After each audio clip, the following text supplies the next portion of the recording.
रायगड पुत्र भारतवीर शहीद सुयोग कांबळे यांना लष्कराकडून मानवंदना। आठवणीने अलिबाग खारेपाट गहिवरला, तो येईल या आशेवर वीरपुत्र सुयोग कांबळे यांच्या मात्यापित्यानं 1.25 वर्ष काढले। शोकाकुल वीरपत्नी, वीरपुत्र, नातेवाईक, मित्र परिवाराला वाटत होतं आता तर तो गेट टुगेदर करून गेलाय, परत येतो म्हणाला होता, असं कसं होईल? झऱ्यासारखा खळखळणारा सुयोग आपल्यात नाही याची कल्पना त्यांना करवत नव्हती, पण भारतीय सैन्य दलानं त्याला शहीद म्हणून घोषित केलं आणि अलिबागसह खारेपाट गहिवरून गेला। रविवारी सैन्य दलानं मानवंदना दिली, त्यांच्या वस्तू कुटुंबियांना परत केल्या, तेव्हा सर्वांचाच बांध फुटला, हुंदके फुटू लागले, डोळ्यातून धारा वाहू लागल्या। सोन्या, माझ्या राजा, कुठं गेलास तू? वीरमाता वीरपत्नीचं हे दुःख पाहवत नव्हतं। अलिबाग तालुक्यातील नारंगी बौद्धवाडीतील जवान सुयोग भारती अशोक कांबळे, चिंचवली या छोट्याशा गावातील सुयोग कांबळे यांनी देशाच्या सुरक्षेसाठी काम करण्याचा निश्चय केला। अलिबागमधील JSM कॉलेजमध्ये शिक्षण पूर्ण केल्यानंतर ते 2005 साली भारतीय सैन्यात भरती झाले। ऑक्टोबर 2023 मध्ये ते स्नो लेपर्ड येथे सर्व्हिस करत होते। 3 ऑक्टोबर 2023 रोजी ते गस्त आटपून सैन्य तळात परत असताना रात्री तीस्ता नदीच्या किनाऱ्यावर असलेल्या कॅम्पमध्ये थांबले होते। पहाटे 1:30 वाजेच्या सुमारास तिथे ढगफुटी झाली। अचानक झालेल्या या ढगफुटीत बाग डोंगरावर असलेलं धरण फुटलं, त्यामुळे तीस्ता नदीला महापूर आला होता। नदीच्या पाण्याची पातळी 10 ते 20 फुटांनी वाढली। या महापुरात जवानांच्या एका तुकडीसह शेकडो नागरिकही वाहून गेले, यामध्ये जवान सुयोग कांबळे यांचा देखील समावेश होता। 4 ऑक्टोबर रोजी दुपारच्या सुमारास भारतीय सैन्यानं या घटनेची माहिती दूरध्वनीवरून जवान सुयोग कांबळे यांच्या कुटुंबियांना दिली। या दुर्घटनेनंतरही जवळपास 3 महिने भारतीय सैन्यानं त्यांचा शोध घेतला। या मोहिमेत काहींचे मृतदेह सापडले तर अनेक जण बेपत्ता होते। जवान सुयोग कांबळे यांचा मृतदेह सापडला नव्हता, त्यामुळे ते कुठून तरी येतील अशी आशा पत्नी निशा कांबळे आणि पुत्र आयुष कांबळे यांच्यासह त्यांच्या कुटुंबियांना होती। काहीतरी चमत्कार व्हावा अशी भावना मित्र परिवाराची होती, परंतु आता 1.25 वर्ष उलटली होती। भारतीय सैन्याकडून जवान सुयोग कांबळे यांना शहीद घोषित करण्यात आलं। 12 जानेवारी रोजी भारतीय एक सैन्याची तुकडी शहीद सुयोग कांबळे यांच्या वस्तू कुटुंबियांना परत करण्यासाठी तसंच मानवंदना देण्यासाठी जन्मगाव असलेल्या नारंगी बौद्धवाडी इथे आली। भारतीय जवानांकडून सशस्त्र सलामी देण्यात आली। मानवंदना देण्याचा प्रसंग 1.25 वर्ष आशेवर असणाऱ्या कांबळे परिवाराला आपला राजा गेल्याची जाणीव करून देणारा ठरला। यावेळी उपस्थित अनेकांच्या अश्रूंचा बांध फुटला। शहीद सुयोग कांबळे यांना मानवंदना देण्यासाठी भारतीय सैन्यदल दाखल झाले, तेव्हा नागरिकांनी कार्लेखिंड ते नारंगी पर्यंत भव्य रॅली काढली। त्यावेळी शहीद जवान अमर रहे, भारत माता की जय अशा घोषणांनी वातावरण भारावून गेलं। हातात तिरंगा घेऊन रस्त्याचा दुतर्फा अभिवादन करण्यासाठी नागरिक उभे होते।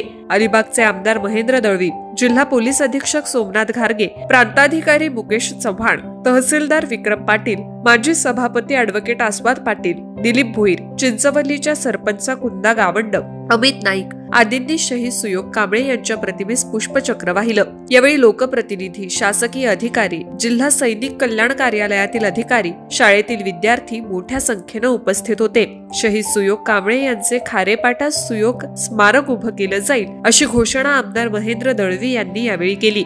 कार्यक्रमाचं सूत्रसंचालन ॲडव्होकेट जीविता पाटील यांनी केलं।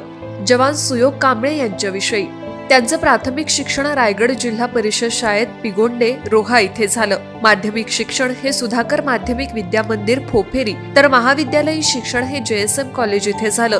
एप्रिल 2005 साली ते भारतीय सैन्यात भरती झाले। 2005 ते 2007 मध्ये मध्य प्रदेश इथे ट्रेनिंग घेतली। 2007 ते 2008 मध्ये सियाचीन देसर इथे पहिली पोस्टिंग झाली। 2008 ते 9 लष्कर लाईन पोस्ट इथे दुसरी पोस्टिंग। 2009 ते 2012 साली ते दिल्ली इथे पोस्टिंग। 2012 ते 2015 आसाम चायना बॉर्डर इथे पोस्टिंग झाली। इथे त्यांनी युनिट मेडल प्राप्त केलं।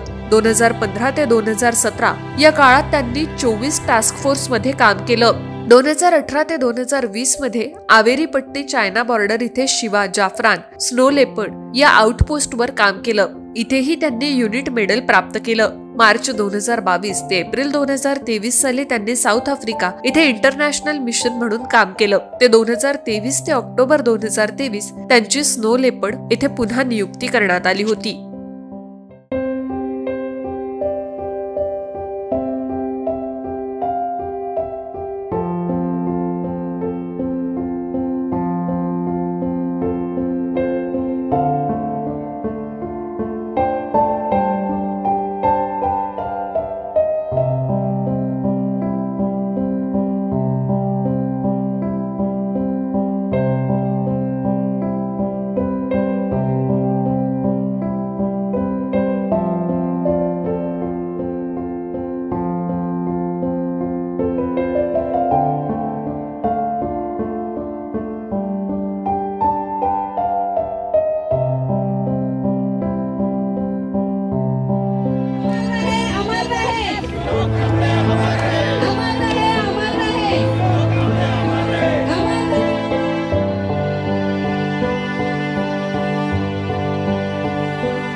वर सुद्धा रायगड टाइम्स सर्च करा आणि पहा रायगडच्या कानाकोपऱ्यातील प्रत्येक बित्तम बातमी. आणि हो, लगेच सबस्क्राईब बटनवर क्लिक करायला विसरू नका. रायगड टाइम्स, आपलं चॅनल, आपला आवाज.